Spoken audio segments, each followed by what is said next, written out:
Tako, dober dan tudi vsem, teh 54 revežev, ki smo se zbrali v tem spletnem auditoriju. Jaz imam velike težave s to obliko pogovora, ki kljub temu, da vas vidim, ne more biti druge kot en samogovor. Poslušajte, jaz se poslušam cele dneve, odkar sem živ in se imam že rahlo poln kufer, ne, samega sebe.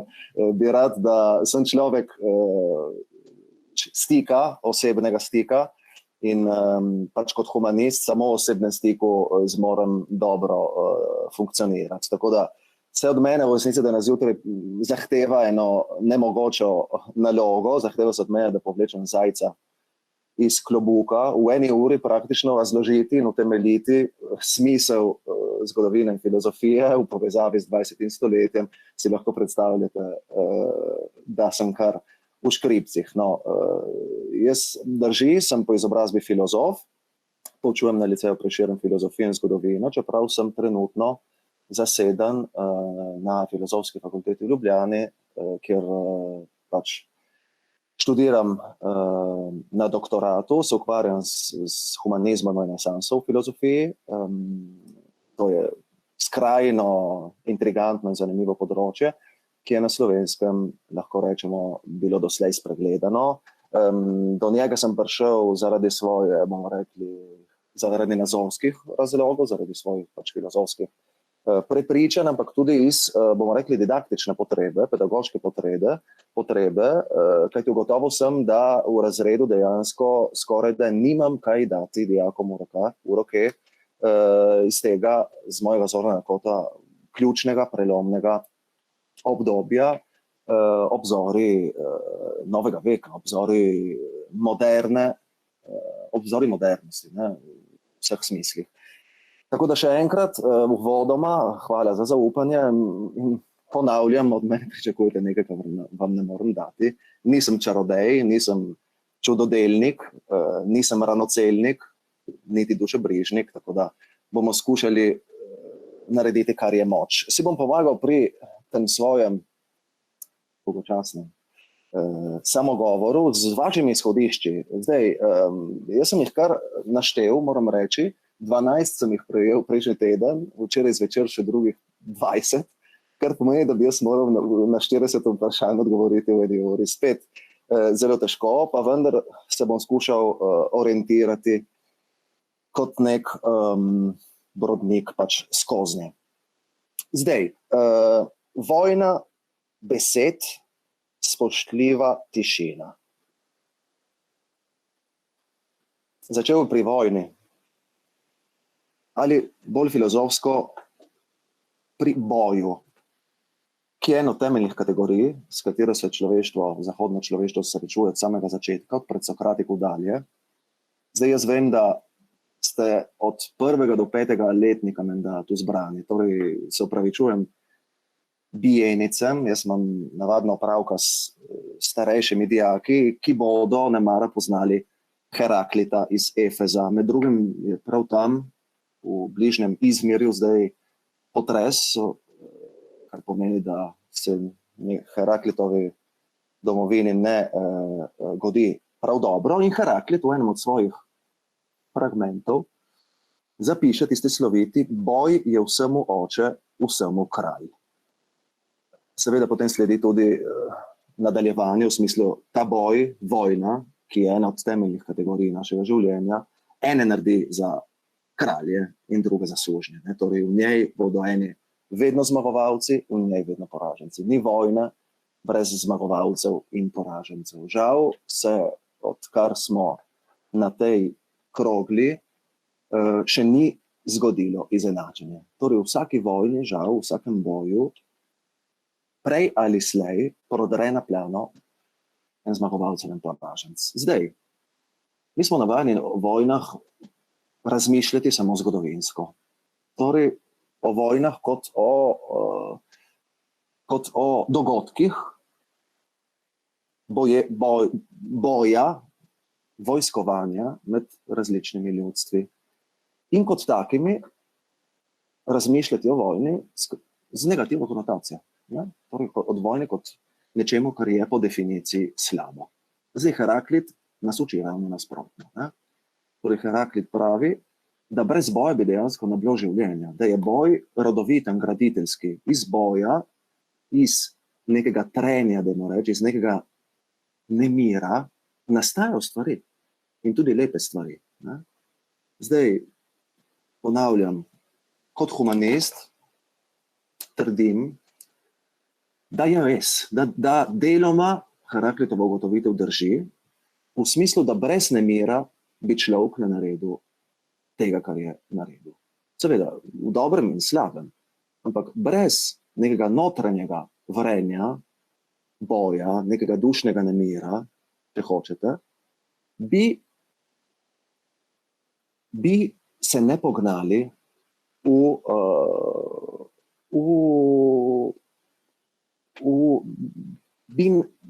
bi ne imeli energenta, bi nas zmanjkalo energije za to, da bi se lotili določenih projektov, načrtov, velikih ali strašnih, kakorkoli že. Torej, v tem smislu Heraklit mislim je hotel dopovedati, da je boj tudi neke vrste izhodišče, pač izvor življenjske energije, nekega vitalnega zanosa, če hočete, ne nujno junaškega, iz katerega se rojevajo velike stvari. Zdaj, od tod lahko kot filozof rečem, v redu, če se boja iz življenja ne da, če se vojn iz življenja ne da izničiti, umakniti, potem takem se moramo potruditi razviti določena orodja, ki bodo te vojne dejansko znale gospodariti, uravnavati, moderirati. Ne? Torej, če sem prav Heraklita razumel, naša naloga je, da se naučimo krmariti, gospodariti z vojnami. Gospodariti z nami, z vojno, ki je v nas, seveda. Ne? To naredi najstnika, otroka, to spremeni otroka v odraslo osebo. To spremeni pričkanje v en odrasel dvoboj. Če hočete dialog, do tega bomo še prišli. Torej, tole za začetek. Morda sem vas presenetil, upam, da sem koga od 54 presenetil, vsako toliko vas bom skušal malo podrezati, če ste še živi, je res hudo. Kar ponavljam, sem jaz te zgodbe že slišal, če ne drugega v svoji glavi, ne? Ampak dobro, bomo se potrudili. Torej, to je prva točka vojna, recimo, boj. Druga točka, tudi nam zelo blizu, meja pravzaprav. Ne? Boj je tisto, kar se dogaja na določenem obmejnem območju. Kakršnem koli že, pa ne bo to duševnem ali bolj zemeljsko otipljivem. Torej, boj se vedno dogaja tam, kjer se stikata dve različni entiteti. Na meji, budemo reči. In če nadaljujemo v tej smeri, ni meje brez boja. In to žal mi predobro poznamo. Nekje, ne? Zdaj, če se nekoliko približamo, moram pogledati tudi na uro. Če se nekoliko približamo 20. stoletju in če smo razumeli, da je smisel dejansko šole in vse, kar mi šole kot šole življenja, učenja po pretekle zgodovine, to, da postanemo gospodarji lastnega boja, to dejansko pomeni, da imamo eno neznansko srečo. Torej, da mi, ki živimo na limesu od preseljevanja narodov, tako rekoč, zelo grobo povedano, imamo to prispodobo, odkar so naši predniki, če hočete, stopili vrh Nanosa in se zagledali v tisto čudovito lužo pod seboj, ker veste, da naši predniki so iskali kraj, zemljo, kjer raste ajda in so prišli ne vem odkot, iz Zakarpatov, iz današnje Poljske, to bodo zgodovinarji povedali, in so se premikali do pod Alpami in tja vse do zgornjega Jadrana. In od tam se nismo premaknili. Torej, če živimo na meji svetov, dveh čudovitih, zelo različnih, moram reči, često tudi nasprotujočih si svetov, latinskosti in slovanskosti, imamo mi eno neznansko srečo. In sicer srečo, da postane meja dejansko naša vsakdanja šola, didaktično orodje, ki ga mi znamo, ki bi ga mi morali znati, uporabiti in ozaveščati, in ki nas gradi kot gospodarje samih sebe, če hočete. Zdaj, da bom bolj konkreten. Kota 144 nad Jambljami, ker je čudovito zdaj v tem rujskem času, pojte na sprehod, Brestovec nad Devetaki, Debela Griža, Poslavje, to so čudovita didaktična orodja. Torej, ko greš na nedeljsko popoldan, zdaj, jaz sem bil dejansko tam v taki megli, da nimate pojma, ni bilo videti do Vorodobskega jezera. Pa vendar, tako nedeljsko popoldan je vse. Torej, v tistem popoldnevu dejansko mi dajemo en velik zgled, eno veliko lekcijo, zdaj ne bom preveč pompozen, o srednje slovenskemu človeku. Torej, to, da imamo mi srečo, da za hišo, za hrbtom, so se nam odvijale zgodbe velike zgodovine.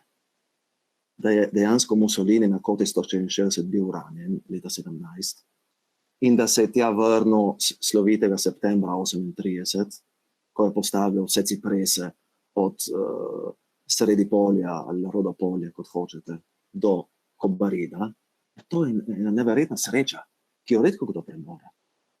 Torej, neverjetna sreča je, da lahko gremo na poletno turo na Krn in stopimo na Batognico in potem morda prespimo tam pri Tolminskih koritih in se dvignemo še do cerkvice Svetega Duha na Javorci.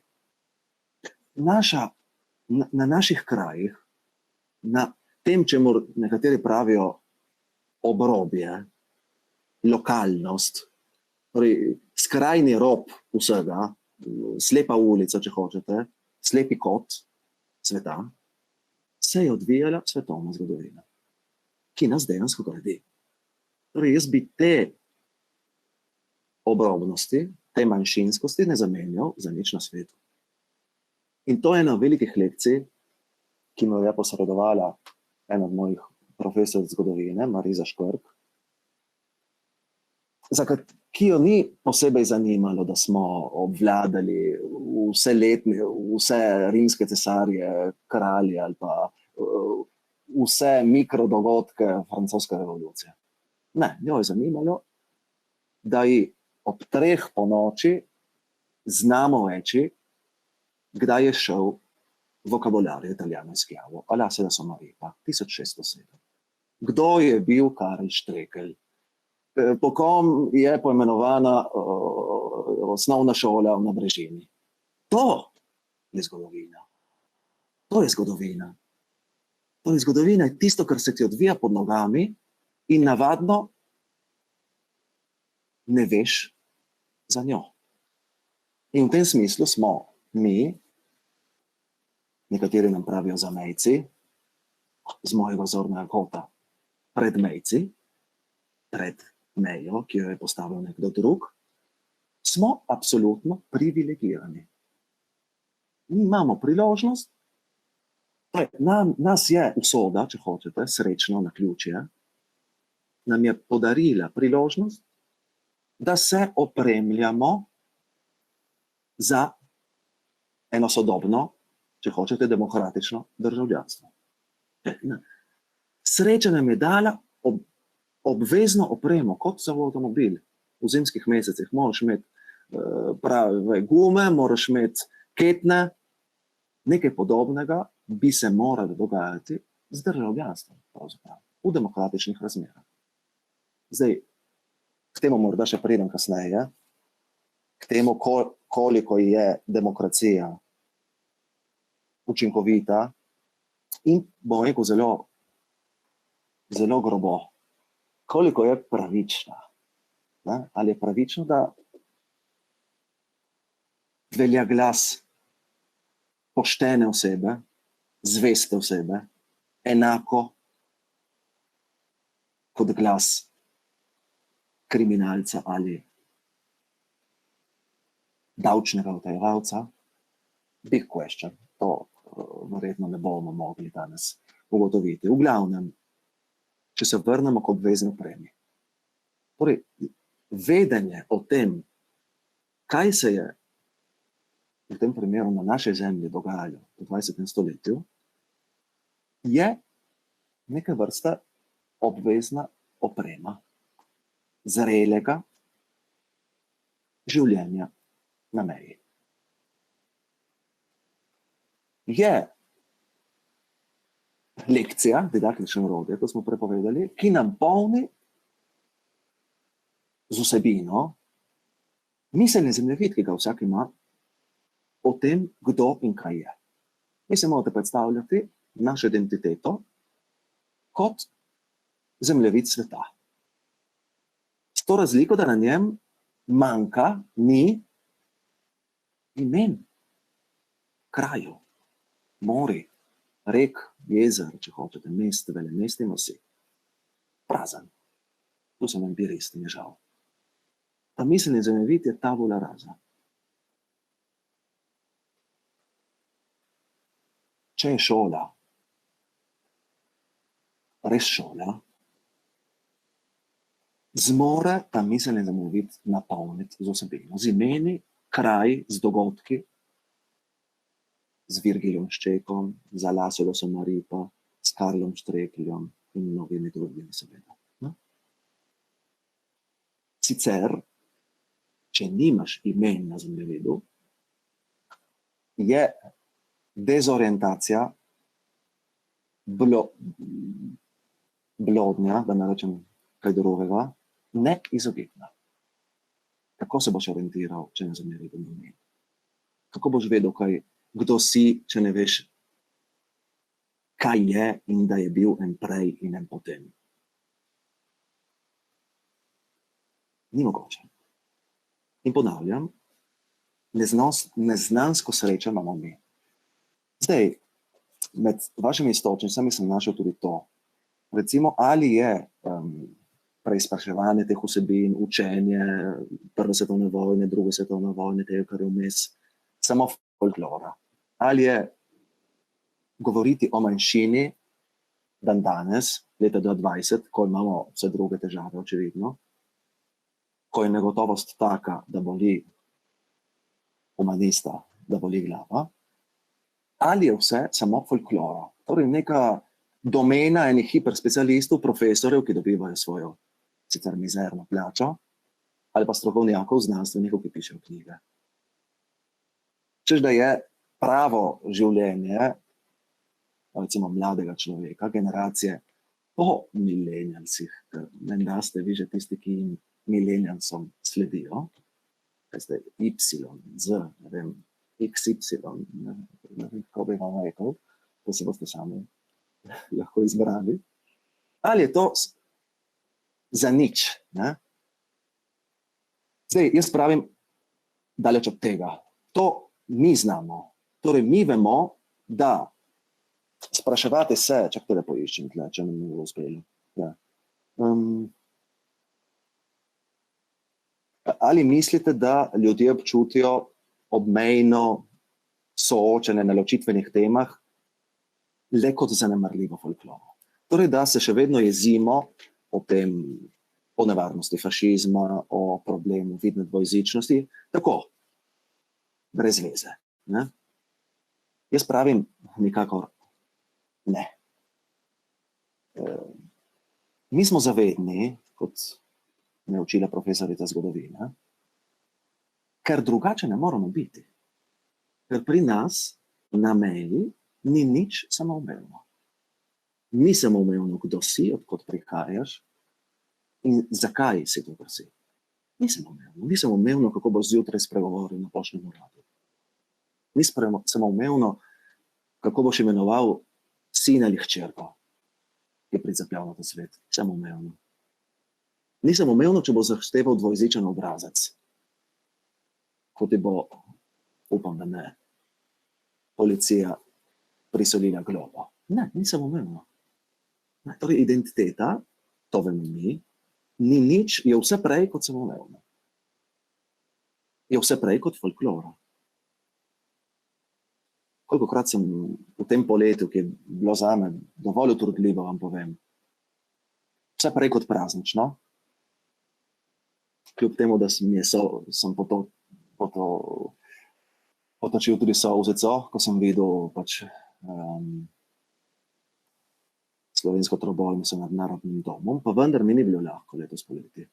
Zato, ker sem iz predvsem osrednjih slovenskih medijev prepogosto bral o tem, o zelo površnih komentarjih o tem dogajanju. O površnih komentarjih o tem, da se, recimo, še vedno razobešajo nasilni in izključevalni transparenti na Tržaškem, recimo, na pročelju društva France Prešera na Voljuncu, ali, če hočete, tam na Vogalju, na križišču pred vašim šolskim centrom v Gorici. Torej, koliko podcenjujočih komentarjev sem bral o tem. Torej, da je fašizem ostalina preteklosti, da so to eni bogi norčki.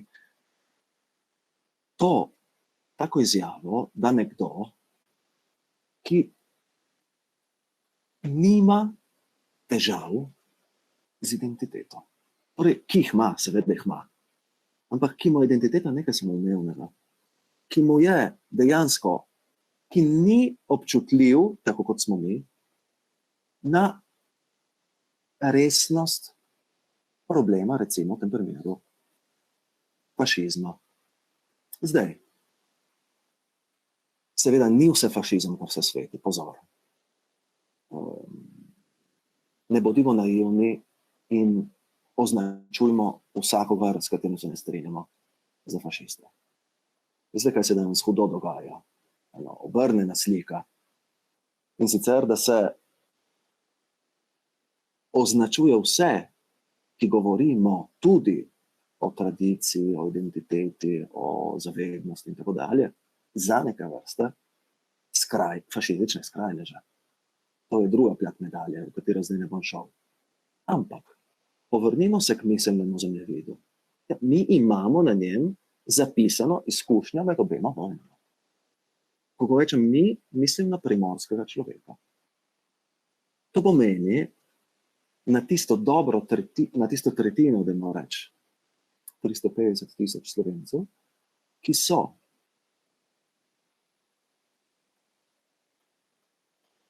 od Rapalla in še prej, od leta 1920, pa v resnici od zasedbe Julijske krajine po prvi svetovni vojni, tako rekoč do konca druge svetovne vojne, doživljali totalitarne režime. Zdaj, Primorec, torej Slovenec, od Milj, Trsta, Gorice, ampak pozor, tja do Ilirske Bistrice, tja do Postojne, tja do Trnovskega gozda, Svete Lucije in Bovca. Torej, vsi Slovenci, ki smo dejansko ostali pod kraljevino Italijo med obema vojnama, nosimo izkušnjo historičnega fašizma. Torej, izkušnjo enega zelo pretkanega in v resnici inteligentnega režima, ki se je zavedal, da se ljudi ne ubija samo s pištolami in s puškami. Torej, da eno skupnost deaktiviraš, po svojem ubiješ, tudi tako, da jo vzameš ime in priimek, identiteto, raznarodovanje, kulturni genocid, imenujte, kako hočete. Mussolini se je zavedal, da skupnost ne more živeti brez vodilnega intelektualnega kadra. Obglavil je, nas je, obglavil. In seveda,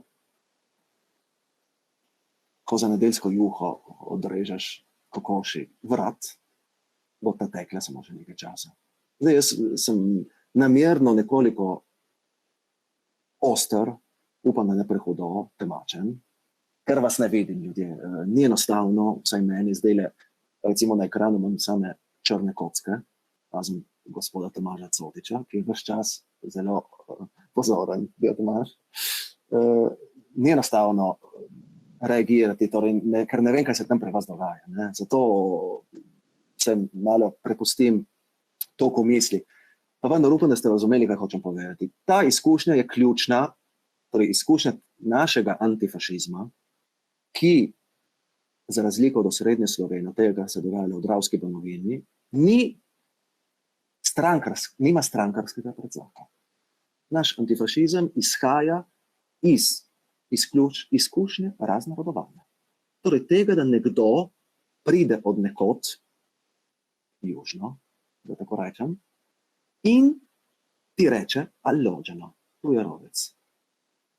To reče nekomu, ki goji vinsko trto in oljke od tistih Slovanov, o katerih smo prej govorili.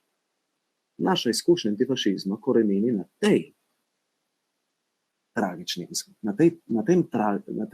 tragični zavesti. Torej na zavesti raznorodovanja. Slovenstvo se je moralo umakniti iz javnega prostora. Umaknilo se je na cerkvene kore in še to samo za en čas. Umaknilo se je v zavetje družin in se umaknilo v politično ilegalo.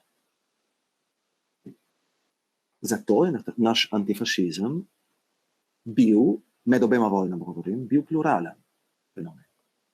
Raznolik, politično raznolik. Naš antifašizem je bil politično pluralen zato, ker je imel, da tako rečem, narodni predznak. Ker je pomenil upor za ohranitev legitimne, upravičene pripadnosti svoji zemlji. Ker je pomenil boj za ohranitev imen in priimkov. Okay. Toliko, torej, to je obvezna oprema, s katero lahko mi marsikaj naučimo oba naroda, ki ju povezujemo. Oba svetova, bolj kot naroda. Tako Italijane kot Slovence. Mi smo nekje vmes. To sem se naučil letos poleti, da smo dejansko mi nekje vmes med obema. In dejansko Kobarid,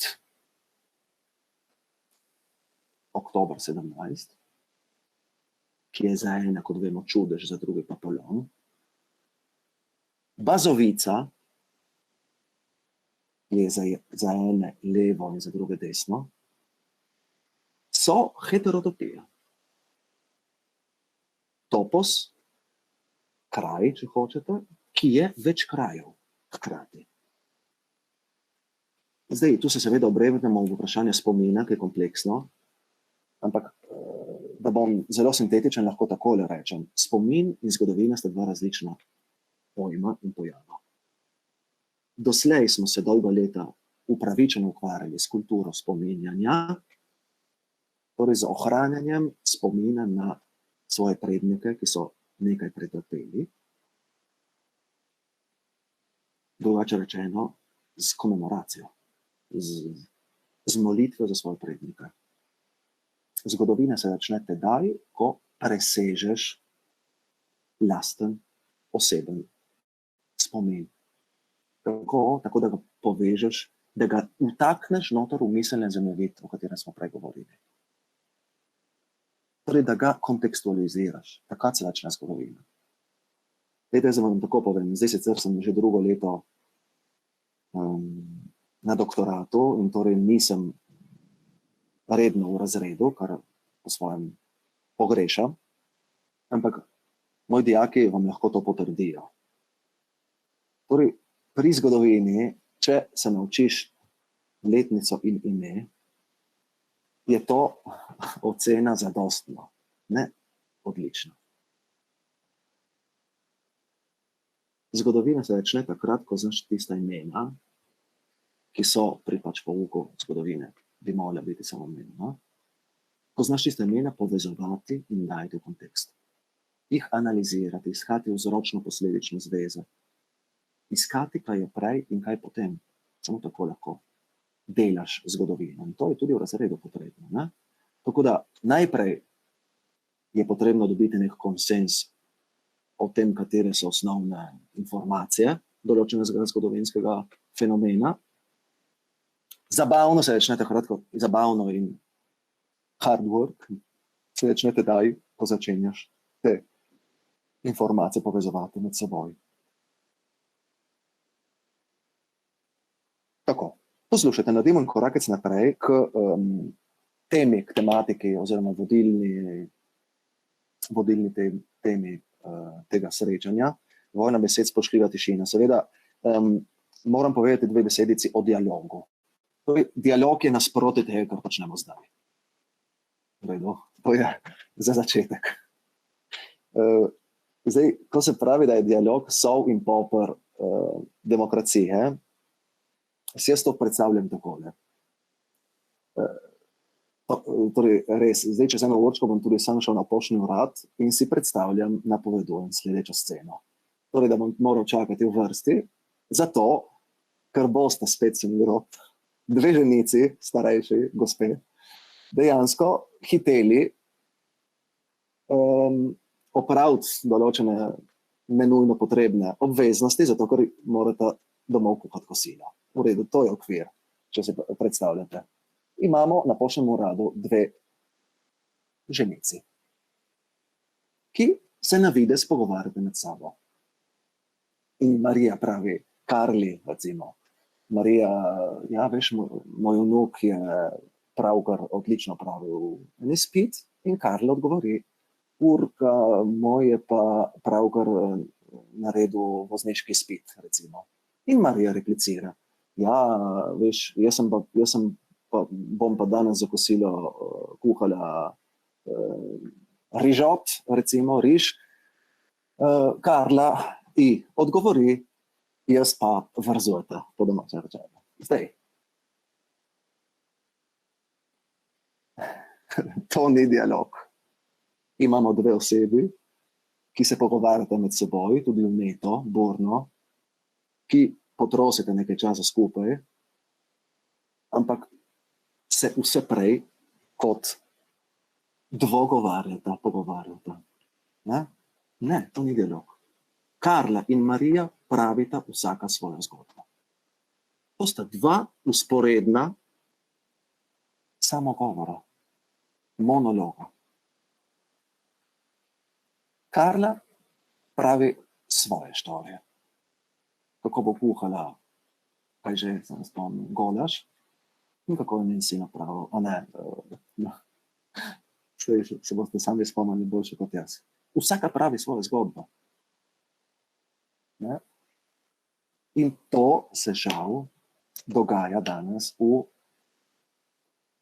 nedoletnih, nedovolj zrelih demokracijah, kakršna je tudi Slovenija. Torej, v srednji Sloveniji je polarizacija, torej razdelitev političnih opcij postaja tako močna, da vsak govori svojo zgodbo. In to je en globalni fenomen. V Ameriki, kjer se zdaj pravkar preštevajo glasovi, se dogaja nekaj podobnega. Značilnost tega časa, kateremu je žal odločilno vlogo prispeval spletni medij, je polarizacija. Vsak govori svojo zgodbo. In vsak ima argumente za svojo zgodbo. Zdaj, to, ko se govori o tem, da živimo v postresnični družbi, post-truth, mislimo na to. Vsak bo našel filmček na YouTubu ali spletno stran, ki bo zagovarjala njegovo predsodbo. In to je problem našega časa, da se oddaljujemo od dialoga. Da tudi po zaslugi okoliščin, zdaj virusa, ki nas recimo oddaljuje, in po zaslugi vdiranja digitalnih tehnologij v naše življenja. Ta orodja, ki se jih poslužujemo zdaj po sili razmer, ne pomagajo pri gradnji enega dialoga. Ampak ravno obratno nas oddaljujejo. Zato ni čudno, da se tudi v znanstveni publicistiki vedno bolj pogosto ponavljajo besede o tem, da živimo v postčloveških časih. Kaj pomeni postčloveštvo, transhumanost ali pa preko človeštvo? To ne pomeni, da bodo odslej naprej po travniku, od jutri dalje po travniku se sprehajali Marsovci, ne? Torej se ga predstavljate. Ali pa po Korzu, če je še kakšna trgovina tam sploh odprta. Ne, pomeni nekaj drugega, da nismo več zmožni dialoga, da v resnici uporabljamo orodja, ki vzgajajo k monologom. In to ni dobro, ne? Recimo, še to morda, v Sloveniji se demokracijo predstavljajo tako, torej si pluralno demokracijo predstavljajo kot neke vrste 50-50. Tebi 50% javnega prostora, meni 50% javnega prostora. Rešeno. Stvar rešena. Daleč od tega. Nismo še niti začeli. Nismo še niti začeli. To je, žal, simptom ene nezrele družbe, ki v skoraj 30 letih samostojnosti ni znala prijeti v roke osnovne humanistične dognanja, recimo. Tako. Seveda. In torej, jaz bi vam rekel to dvoje. Če lahko mi kaj naučimo v Srednjo Slovenijo, za katero smo mislili, da je naš samoumevni partner in da nas podpira, pa trdim temu ne tako, moramo biti pozorni na dve stvari. Prvič,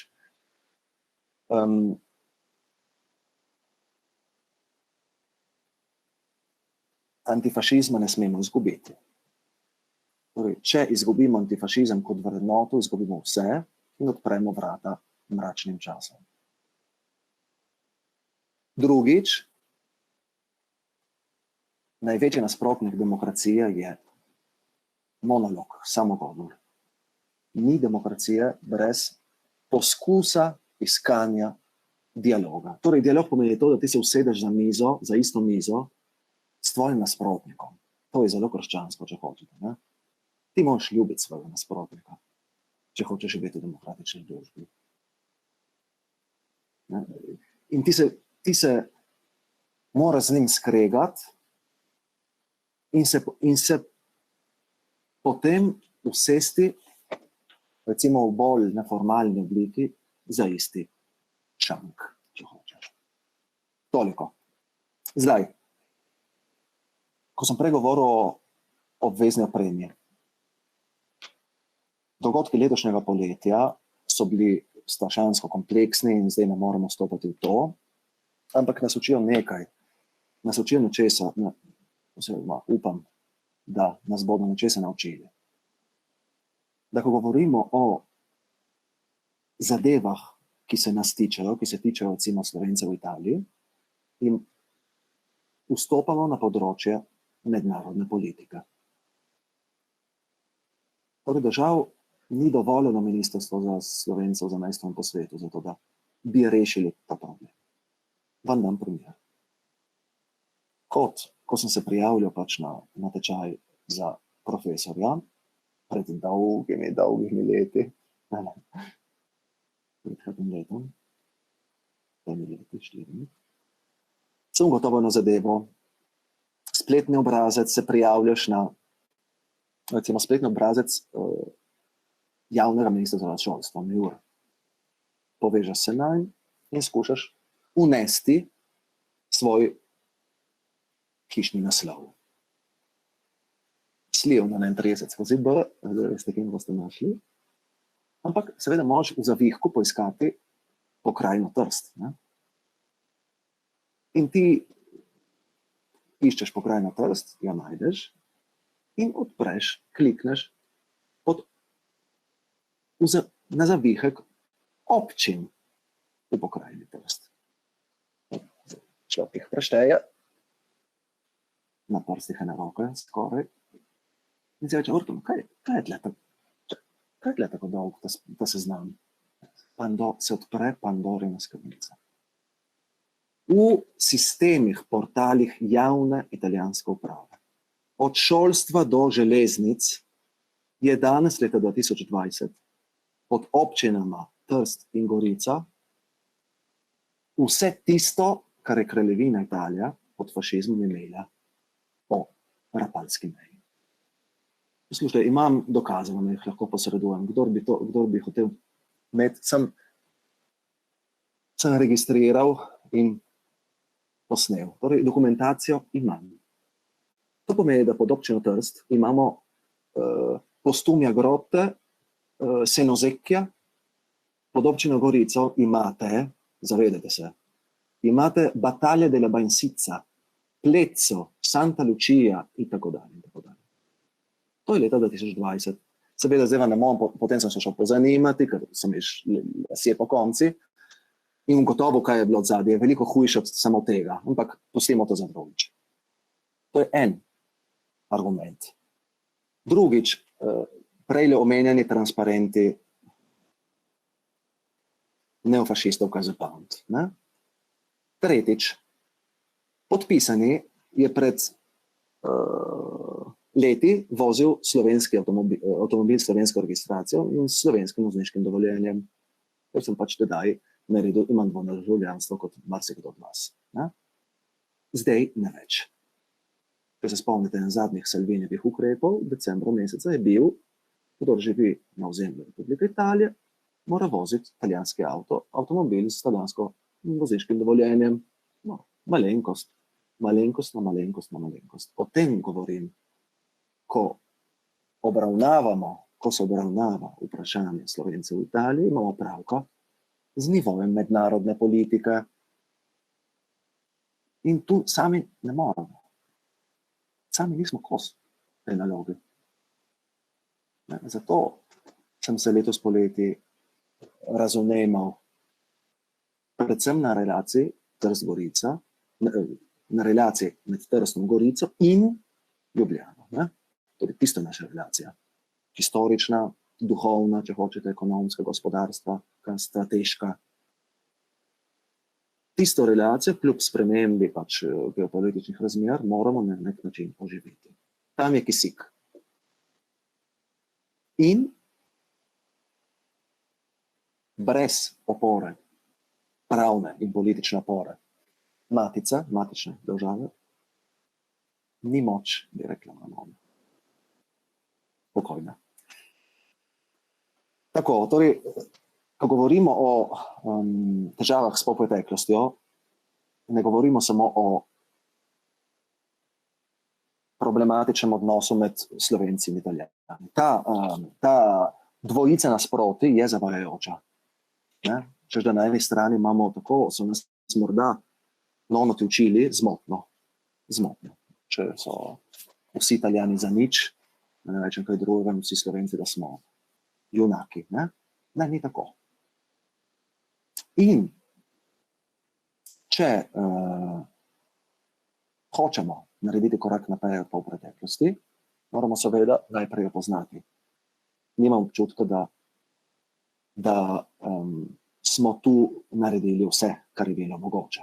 Torej, ko obiskujem gimnazijo in univerze v matični domovini, ugotavljam, da moji dijaki znajo veliko več od osrednje Slovence.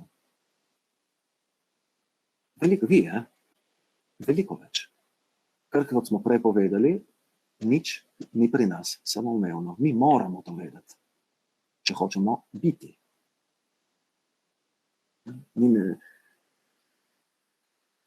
Ne poznamo, ne vemo vsega, zato ker bi bili posebej, morda kdo izmed vas ima to srečo, inteligentni ali nadarjeni, ampak iznuje preživetje po svojem. In zato vam pravim, da ne bi te manjšinskosti zamenjal za nič na svetu. To nas gradi. Zdaj, pravim tudi, ne samo laž, ampak tudi nevednost je pravična. In s tem imamo pravko danes. Z v resnici s propadlim načrtom digitalnih tehnologij, da bi človeku pomagale v procesu vedenja, znanja, spoznavanja. Da bi internet pomagal najti, iskati in najti resnico, ki je za dogodki. Ne, našli smo samo postresnico. Ne? In torej, to je en velik izziv, ki nam postavlja danes človeštvo, tako filozofiji kot zgodovini, in sicer fenomen prostovoljne, če hočete, no, hotene nevednosti. Torej, ljudje nočejo vedeti. Ne bodimo naivni. Ljudje, vedenje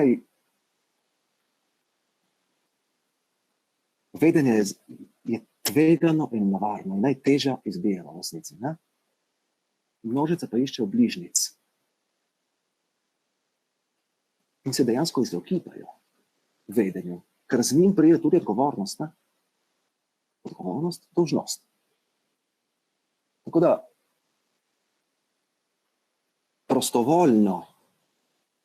prostovoljna nevednost, hotena nevednost, je en trd oreh. Veste?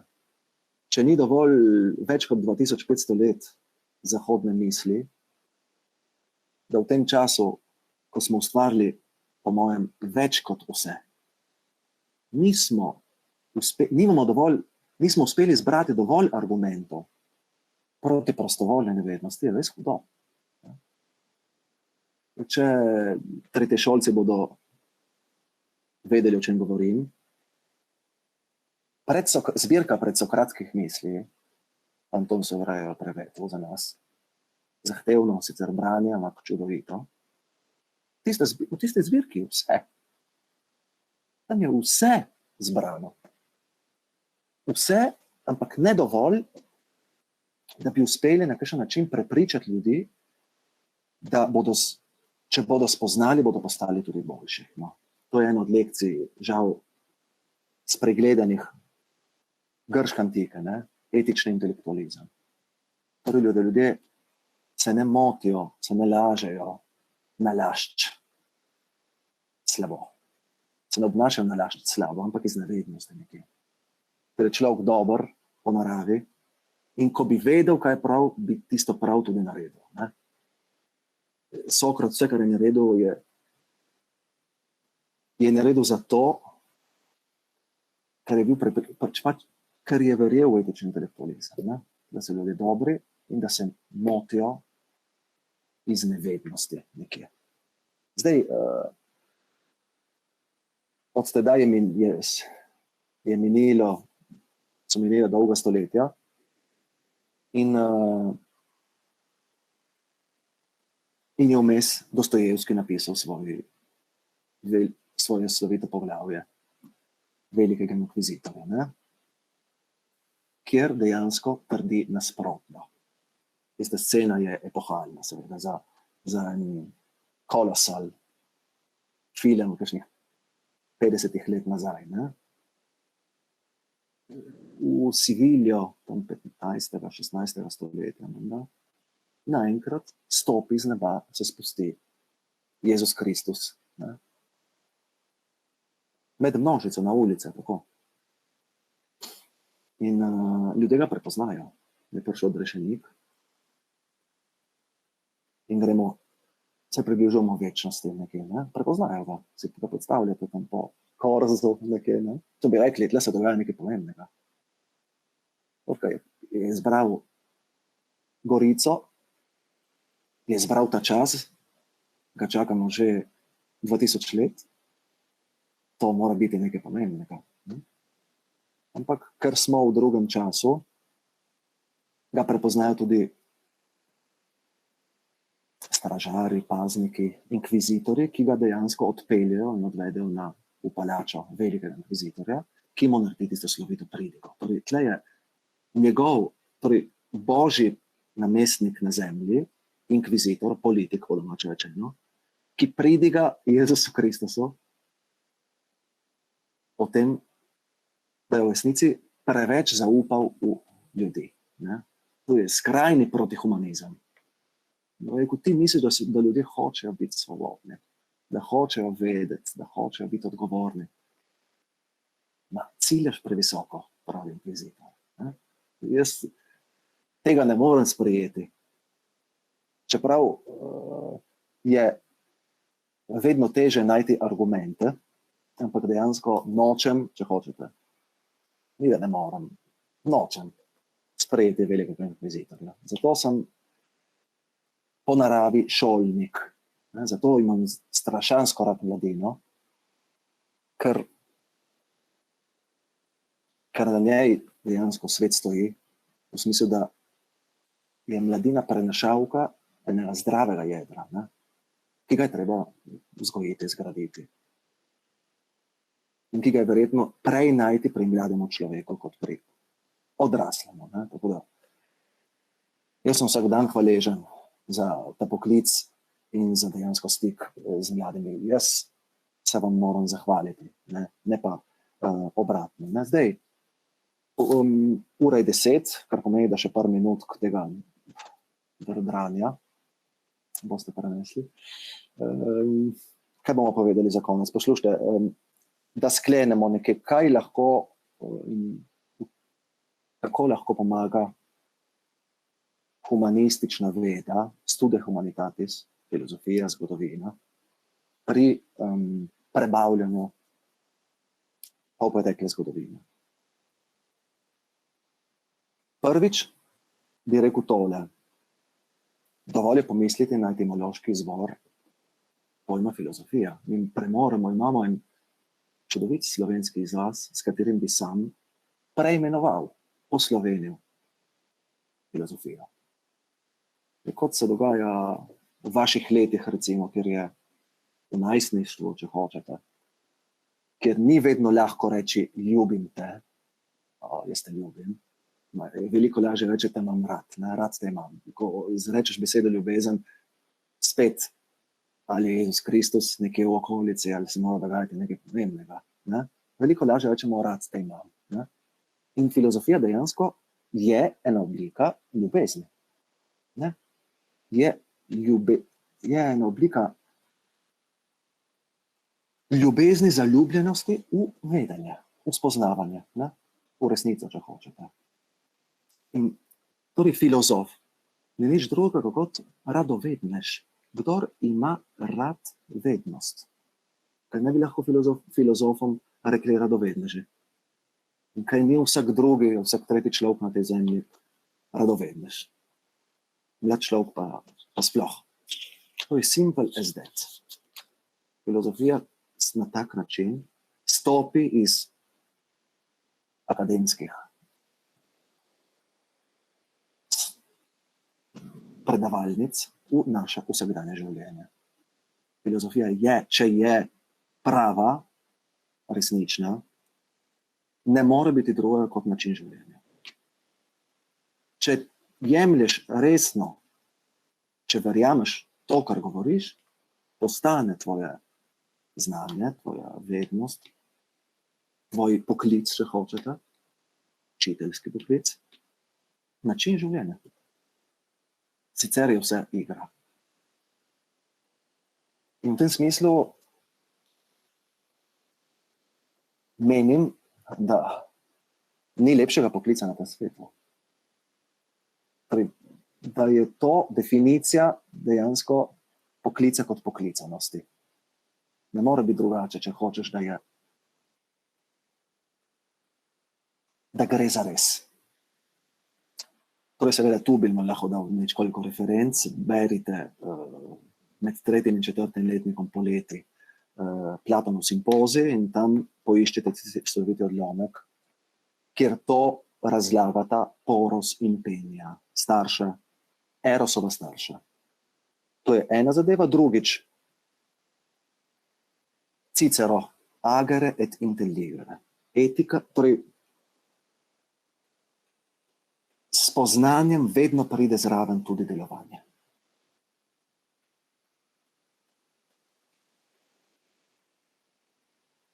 človek dobro, mi se trudimo dobro razmišljati, iskati resnico, zato ker hočemo dobro živeti. In v tem smislu sem jaz pač kot humanist vse prej kot spekulativec, torej kot oseba, ki se ukvarja s čisto mislijo, ne? Z abstraktnim mišljenjem, z miselnimi enačbami, če hočete, ne? Z miselnimi računi. Ne, humanist ni matematik, je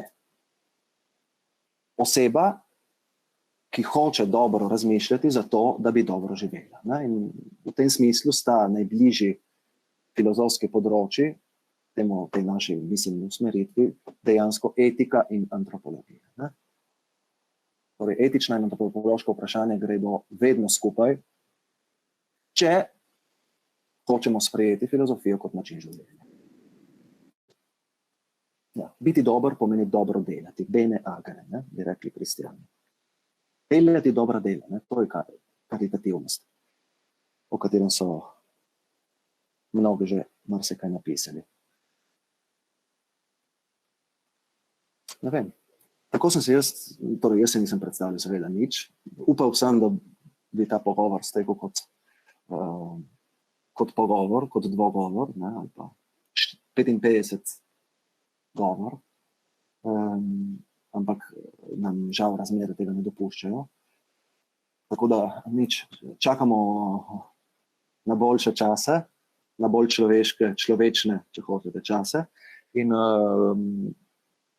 upam, da boste ostali zdravi, ne? Tako v duši kot po telesu, to tudi zveni zelo preroško. Zdaj, če bi kdo imel morda kako bolj natančno, bolj konkretno vprašanje, ob koncu sem absolutno na razpolago, ker kot ste videli, do zdaj je bilo vse samo zelo abstraktno.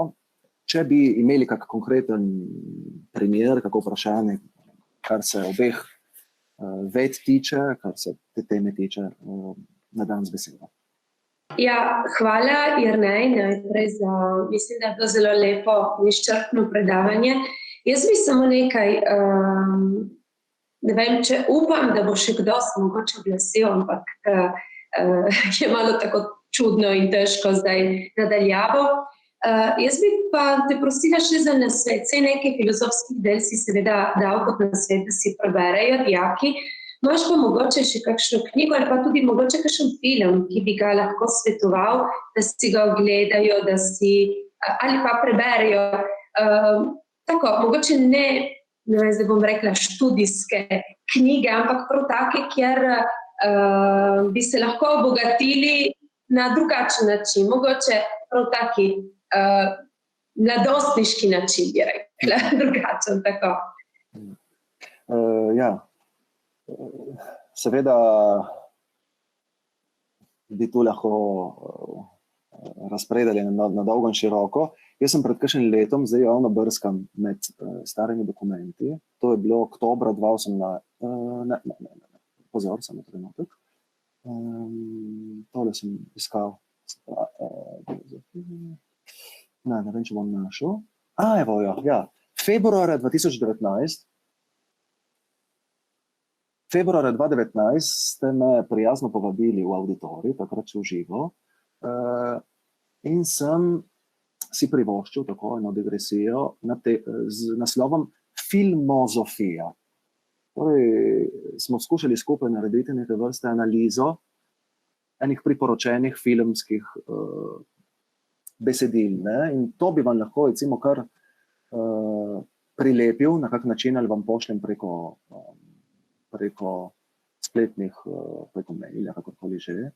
V smislu, da je tam cel kup konkretnih primerov, zdaj vam bom povedal, od Harryja Potterja, ki je filozofsko izredno pomenljiv, do recimo Dr. House, v katerem so filozofi tudi pisali razprave, tja do preko, recimo v zadnjih letih bi vam priporočal absolutno razne italijanske režiserje, ki so vrhunske, od Pavla Virzija do recimo Alice Rohrwacher, ki je 2018 v dvoranah vrtela film z naslovom Srečni Lazaro, Lazaro Felice. To je okušina. Seveda pa, če gremo v aktualnost, za močne želodce, to pa je, ni ravno sijoča in svetlobna serija, pa vendar mislim, da udariš žebljico na glavico, torej pa gre v bistvu. Black Mirror. To ne mara poznate, ta zadeva je strašansko ključnega pomena. Evo, meni je odprla en svet, seveda sem en mesec prebavljal isto stvar, ampak recimo o vplivu digitalnih tehnologij, ki udirajo v naše življenje. Ne? Z vidika tokrat bolj kot geopolitike, psihologije. Tako da to je, kar se zelo na hitro. Ponavljam, lahko prilepim tale dokument. To je na hitro, kar se tiče filmskega gradiva, kar se knjig tiče ponovno čarodejsko vprašanje. V smislu, da jaz sem absoluten knjižni mol in bi vam lahko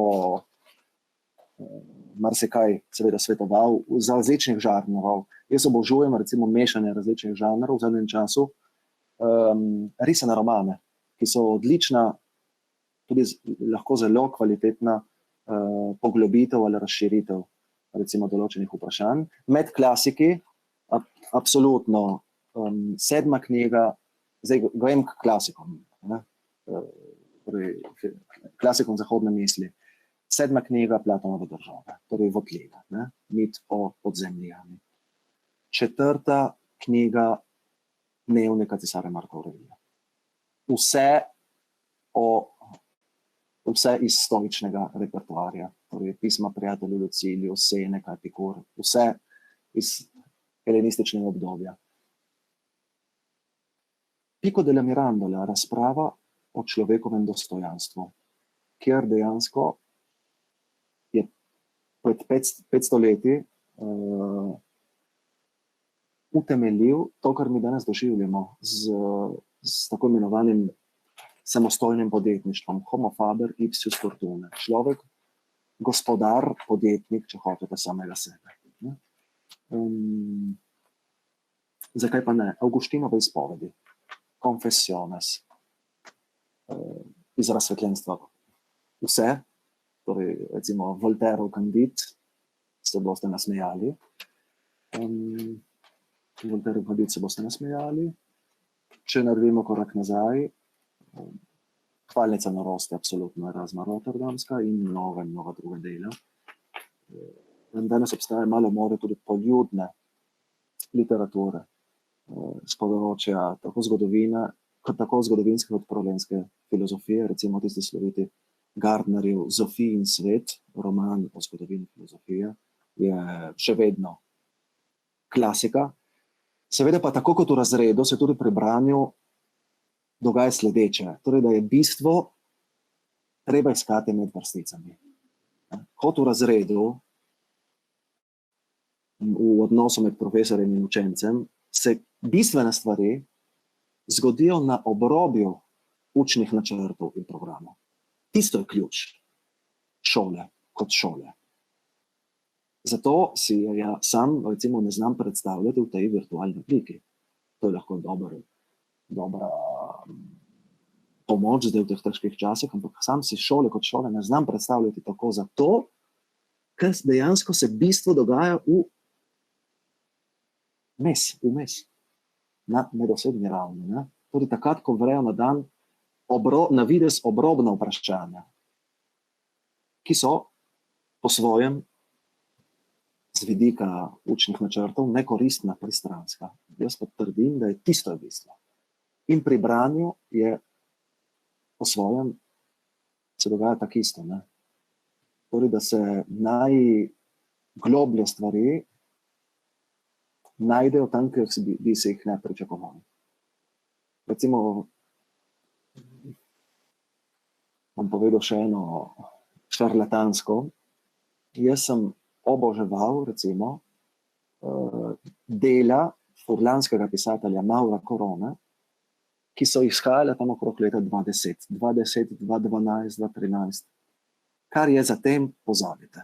ampak tam vmes je napisal nekaj res dobrih stvari. Toliko za sedaj, ne vem, sicer lahko gremo na dogled. Slišimo? Ja. Če ne bi jaz postavil eno vprašanje, sicer malo je tudi že trditev. Sicer zdaj, ko govorimo pri projektu, ki se nanaša na naše obmejno območje, ena pomembna konstanta, od katere se ne moramo izogniti, meja. Zdaj, stvar, ki jo jaz nekako poskušam razumeti, a ni na koncu mogoče problem tudi samo dojemanje meje, oziroma potem takem, da imamo tukaj konflikt med po eni strani ljudmi, ki živimo ob meji, se pravi, za nas je meja nekaj realnega, nekaj, kar vpliva na vsakdanje življenje, po drugi strani pa imamo ljudi, ki živijo na obeh straneh v notranjosti države in za njih je nekako meja bolj nekaj abstraktnega in kot tako bolj politični problem. Tako da moje vprašanje je, ali ni v resnici konflikt bolj med ljudmi ob meji proti tistim v notranjosti države. Kako bi ti komentiral to? Krasna intuicija, moram reči. Zdaj, 3 zadeve bi ti dodal na ta račun. Torej, gotovo obstaja drugačna percepcija problema obmejnosti med obmejcem in, da tako rečem, poenostavljeno kontinentalcem. O tem ni dvoma. Prvič, kar lahko kot obmejec zatrdim, je sledeče. Mene moti in boli ena meja, ki obstaja znotraj obmejnosti. Nekakšna nikogaršnja zemlja, tam pri rdeči hiši ali na Fernetičih, da tako rečem. Torej, kako je mogoče, da je med občinami in Sežano takšen duhovni in kulturni prelom? To je ena zadeva, recimo, ki bi si upal trditi. In torej nič čudnega, da nas kontinentalci ne razumejo, Sežanec nas ne razume. Ker ko stopiš v nakupovalni center v Kulandiji, ali ponavljam, uboga Sežana je najbližja Tržačanom, in te prodajalka dejansko pozdravi z bonžorno, pomeni, da se nismo razumeli. To pomeni, da je tistih 6 kilometrov, ki jo loči od zahoda po svojem, dejansko prodrlo zelo globoko pod kožo. In na tak način, torej če v javnosti ni nekega konsenza o tem, da živimo, doživljamo enak, skupen kulturni prostor, je res težko karkoli narediti. Šola se s tem mora soočati. To je prvo. Drugič, dvigajo se rjeste meje nam za hrbtom spet. S covidom so privreli na dan spomini na ene druge hladnovojnske čase, za katere sem upal, da jih nikdar več ne bom doživel. Torej, ko moram čakati na mejnem prehodu na Fernetičih za kakim romunskim tovornjakarjem, se spomnim na obdobje pred padcem Schengena. Da ne rečem, pomislim na obdobje pred padcem Berlinskega zidu. In to je za obmejca skrajno boleče. Kaj se je dogajalo? Če si spremljal recimo osrednje slovenske medije, o meji se je govorilo kot o problemu, o vprašanju tega, ali bodo lahko Ljubljančani odhajali za vikend na svoje vikendice na Hrvaškem. To pomeni, da se nismo razumeli, da percepiramo diametralno nasprotno, torej da je za ene obmejnost vprašanje preživetja, življenjsko vprašanje, za druge pa vikendaštvo. Vprašanje tega, ali boš se lahko v soboto kopal v Kvarnerju ali ne.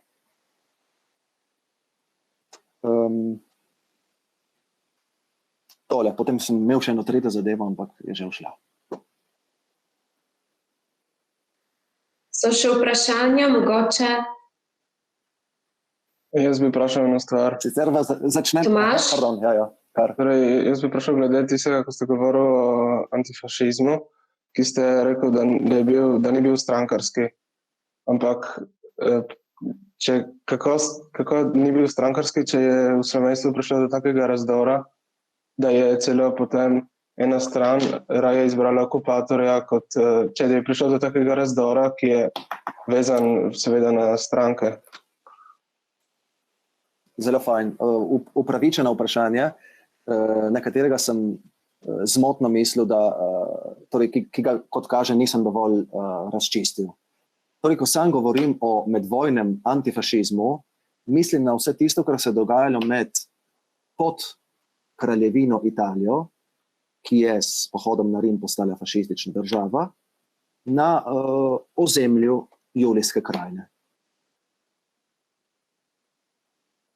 Sam ti pa se nanašaš verjetno na dogajanje po aprilu 1941, ko pride do razkosanja tako imenovane Dravske banovine. Torej, ko se današnjo ozemlje Slovenije razkosa na okupacijske cone, na 4 okupacijske cone. Madžari so tudi en majčken delček, Hrvaška samostojna entiteta, fašisti in nacisti. Torej, ravno to je problem, ravno o tem govorim. Sam, ko razmišljam ko govorim o pluralnosti antifašizma, mislim na vse, kar se je zgodilo pred aprilom 1941. In mislim na to, da v osrednji Sloveniji ta pojem dejansko skrčijo na dogajanje od aprila 1941 do konca druge svetovne vojne in rahlo za njo, seveda so povojni poboj. Ravno to je problem. Sam kot primorski antifašist trdim, da je potrebno zgodbo začeti prej. In da dejansko izkušnja, ki nas je povezovala, ki je lepila kot en družbeni gluten, če hočeš, slovenstvo, se je odvijalo v tistih 20 letih, v 2 desetletjih pred aprilom 1941. In na to prezlahka to dejansko preziramo po nepotrebnem, je velika škoda. Zato, ko sem prej govoril o vezni opremi državljanstva, demokratičnega državljanstva, sem mislil tudi na to, mi cepivo imamo proti polarizaciji. Takrat smo preživeli zato, ker smo dejansko znali dati zavednost, če hočete, pripadnost, narodnost, jezik, kulturo, to so zelo premične kategorije, pred strankarsko politiko. Upam, da sem zdaj nekoliko razčistil zadevo. Ravno to je bil problem. Tudi tistega 13. julija, ko se me žal vlačili naokrog po raznih medijskih hišah, sovražim to početje, smo ravno to skušali dopovedati. Da se zadeve ne začnejo, da če začnemo razlagati, če začnemo obravnavati antifašizem od aprila 1941, smo dejansko krivični. Ne zmoremo prodreti do bistva tega fenomena. Torej, antifašizem ni isto kot odporniško gibanje. To sta 2 različna, seveda sosledna, ampak ne nujno sopadajoča pojava. Najlepša hvala. Je še kdo, ki kaj vprašal? Mislim, da je bilo kar izčrpno predavanje. Jaz, Jernej, se ti zahvalim tudi v imenu Kina Ateljeja. Žal vsako toliko nimam tudi jaz signala in ne vem, če me slišite ali ne. Dobro, upam, da ja. In da se lahko tako ti zahvalim seveda v imenu licejev, pa seveda tudi Kina Ateljeja. Upam, da bomo imeli priložnost, da se prej ali slej, da srečamo v živo, da bomo debatirali v živo, ker bo vse skupaj malo bolj sproščeno. In za nas, ki smo kot profesori, za predavatelje v tem primeru, pa tudi predvsem pa za dijake, ker se tudi za nje ni enostavno za ekranom spraševati. Nekdo je malo bolj pogumen, nekdo je malo manj. vsekakor človeški odnos je čisto nekaj drugega, kot imeti škatlico pred sabo, ne.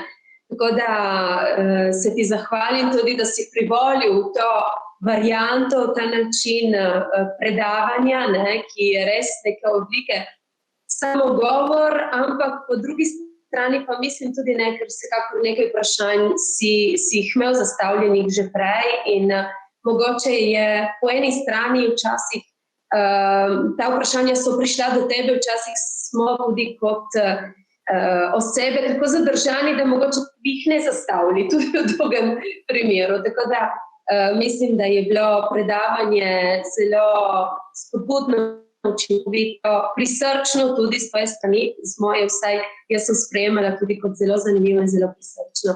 Najlepša hvala.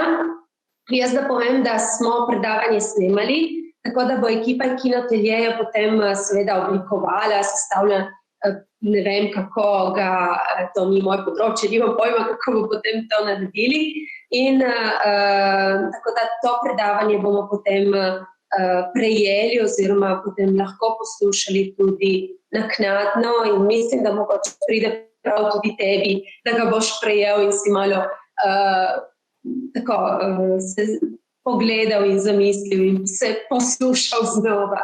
Tako. Najlepša hvala vsem seveda in nič, lep pozdrav in dobro delo še naprej. Enako, ostanite zdravi, srečno. Hvala, srečno vsem, lep pozdrav.